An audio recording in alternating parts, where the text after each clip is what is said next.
پس آغا جوان پس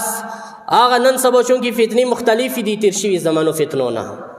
نن سبا امتحانات مختلف دی تیر شوی زمانو امتحاناتونا پس آغا جوان آغا سپینگیر آغا اوڑ کے سغا سوشل میڈیا کے یا سوشل میڈیا نا علاوہ خپل هر څه وجوهات واجنا د مولا ظهور لیاره کې رکواټ دی دا د سختترین و بدترین انسان روی زمین باندې اول نه سه اخیره پوری ادم زمانه نه سه ختمه پوری که بدترین انسان کس وي هغه انسان دی چې د مولا ظهور لیاره کې رکواټ جوړیږي